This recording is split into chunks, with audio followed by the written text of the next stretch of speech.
Got a lot of stuff done yesterday. I'm all about getting stuff done outside, don't you know? And I loved the engineered weather. What a treat from a week ago. A link today, 16-minute video from Mike Adams showing the incredible amount of looting in Buffalo, New York. Have you guys seen this? The Christmas blizzard looting. I'll play a couple of minutes just to whet your appetite, because I know some of you won't watch it. But first, a couple of updates, addendums, whatever you want to call it, to previous podcasts. A number of things should become more clear, especially, but not limited to, how all my podcasts tie neatly together. Well, I'm ready to rumble, and I'm just getting started on Wednesday, the 28th of December, 2022. Last week, during the Raytheon Lockheed Martin deep freeze Christmas gift, you know, the big black knob people, I heard it said so many times, yeah, so much for global warming. In fact, I'm guilty of saying it myself, as all the cattle huddled outside the bottom feeder pit getting our fair share of nicotine abuse. And I've been thinking about that over the last few days, as I have been doing my homework for these podcasts. I do the heavy lifting, people, so you don't have to. I've been thinking maybe that is just what our plantation masters want us to think. Plantation masters want us to think and say out loud, yeah, so much for the scam of global warming, we have said with major sarcasm, including, as I said, yours truly. But it wasn't a natural event. Last week was a 100% engineered, man-made event. Come on, they have been at this for 75 years. With 75 years experience, you've got to be good at what you do. The one exception, taping sheetrock. I just don't get it, and I have played at it for years. Now perhaps, consider this, people, our definitions of what global warming is may not be the same as our master's definition of global warming. It is very probable this is the case. Team Evil is very clever. In a previous podcast, I touched upon the theory of terraforming Mama Earth. Blotting out the sun is terraforming.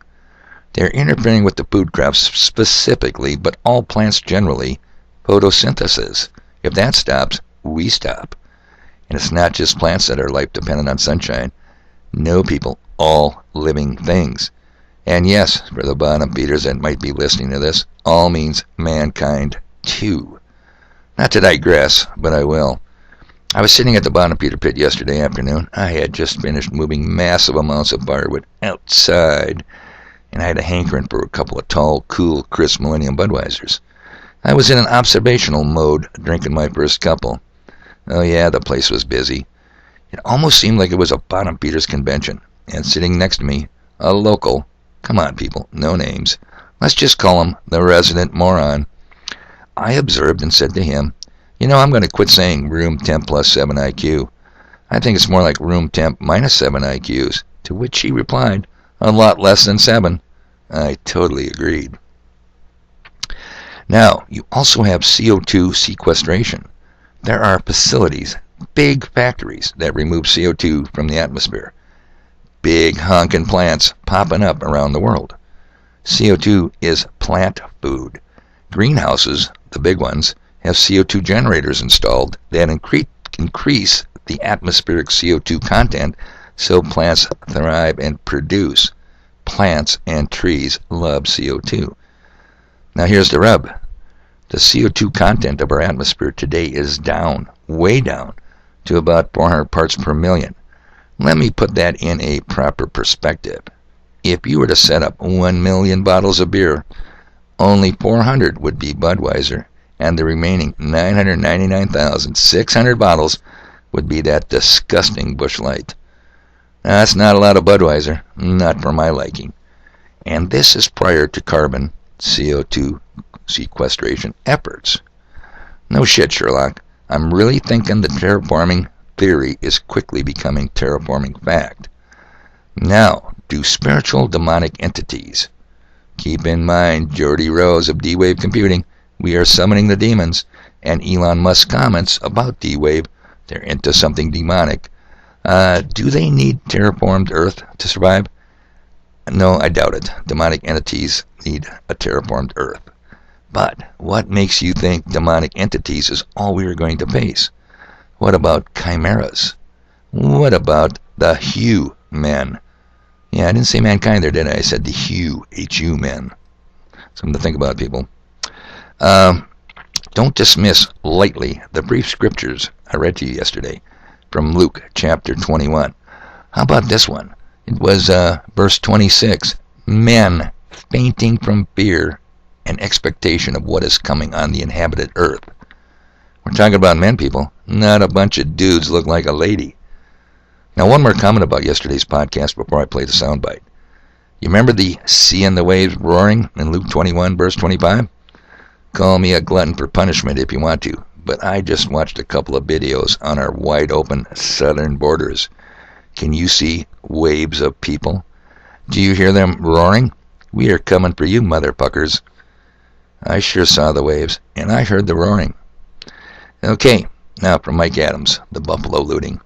The Buffalo looting on Christmas makes the looting in the Murrapolis events a couple of years ago look like petty shoplifting. I shit you not.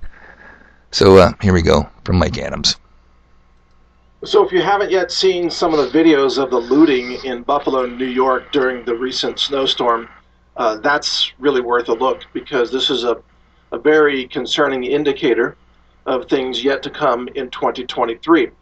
Thank you for joining me here for this short podcast update. I'm Mike Adams, the Health Ranger, naturalnews.com, and Brighteon.com.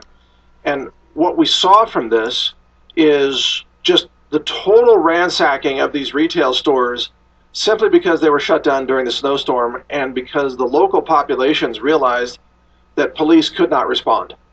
And I'm going to roll some of this footage for you here so you can kind of see the devastation. These stores were picked clean. There was almost nothing of value left behind, just stuff that nobody wanted, basically. This is going to get a lot worse in 2023. You know, normally in years past, a snowstorm would not result in this level of looting. But because of where we are with our economy, with food inflation, with joblessness, and with mass layoffs coming, starting, frankly, next week, we're going to see millions of layoffs throughout 2023. More and more people are going to get desperate. And you're going to see people looting who often would not be looters. And that's a key realization in all of this. I mean, there's always a criminal element in society. But today, because of the inflation and the devaluation of the currency and scarcity and the layoffs and job losses and all that, you're seeing more and more people being pushed into desperation. So looting is a sign, a symptom of the sickness of desperation, which is really economic sickness caused by massive money printing. And it's not a coincidence that this is happening just after the U.S. Senate approved the $1.7 trillion omnibus spending bill, which gives tens of billions of dollars more to Ukraine. To fight the goddamn Russians. Yeah, who'd be against funding the Ukrainians? Not me. Bullshit, I say. Yeah, it's going to get way worse. It's always nice to have a second witness. So you don't have to just hear it from me, your humble, most flexible, incredibly fluid watchman on the, looks like a windy wall this morning. Other people are saying the same thing. Link below. People, you best maintain situational awareness. This shit is coming to a neighborhood near you, and very soon. Much sooner than you think. And don't dismiss the scriptures I read to you. They're telling you the truth. You gotta stand up to take it. I've got stuff to do.